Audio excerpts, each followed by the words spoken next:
Hello, hello, it's Angela Kirby and it's the weekly Mandala Oracle, the first one for 2026. And thank you for those who regularly watch this little section or do the weekend tour with me. I appreciate it. I just I just started to do many years ago. It's a bit 10 years ago now. I was looking at it's hot, looking at some stuff the other day and I thought, wow. It's just a way of communicating, and if it can help anybody in whatever manner, well, then that's a good thing.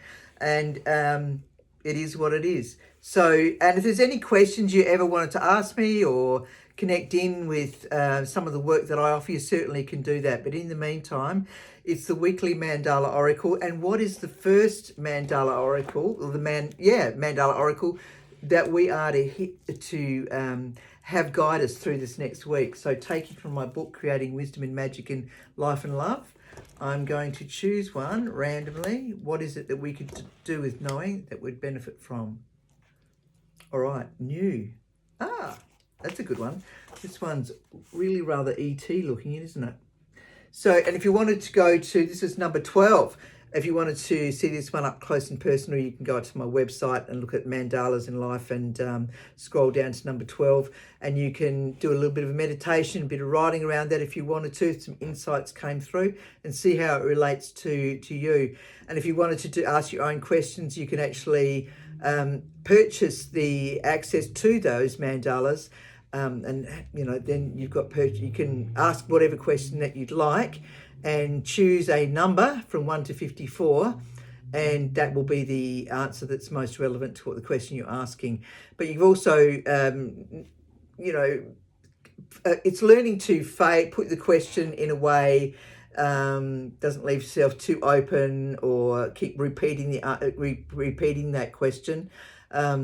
It's what would be called oracle abuse in a lot of ways. So, so things will start to mix up, and the clarity that you might have got for the first one is then, sullied. All right, so number 12, I'll read out what the mantra is, and then I'll get on with the message, which is anew. So a circle of love, a circle of life, this mandala is now in our life. Allow it to open its pleasure and delight through seeing and feeling in meditation. It will guide us. Allow it to whisper its wisdom. Can we hear what the messages are? Write what we hear and feel and study it deeply and release for our path to be. New. Right, a new stage has begun. You have left the symbolic nest, just as a teenager leaves home to explore life for the first time alone. Where you have been is no longer an option. This is a time of full transformation. Strewn all around you are the seeds that you've sown. Allow the laws of nature to awaken them. The death of what was and the path of what is are entwined. Let go of the past to embrace the new. So you may be recovering from a relationship that's over, adapting to a new way of being.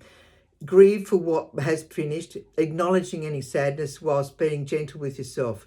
Lift your spirits with a healing gift, for example, a massage or a cleansing swim in the ocean. Probably not around Adelaide at the moment, but there's maybe the river or in the swimming pool in the backyard. Rivers up in the hills, whatever.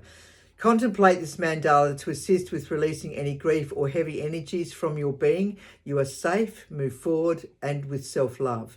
So yeah, this is it's basically rebirthing, going through a stage, opening up to new levels, but we're also leaving the last decade behind. 2025 is now finished. The last life cycle, or the number numerologically was a 9-year. So we're now moving into a number 1 year. So very, very interesting. New decade, new sites. And I listened to the astrology and it sounds awesome this year. Not without its challenges, of course, because that's life. But it's it's a very interesting year this year. I'm really looking forward to it. So depending on who you listen to astrologically as to what you garner from that. But see where this aligns with you, and relationships, all sorts of relationships. It doesn't have to be a love relationship. It could be other friendships, leaving the nest, or other aspects of work, whatever that might be changing for you. But you've just got to remember to be gentle and kind, and these are stages that we go through, that we get through. You be good and have a great week. Ciao, ciao.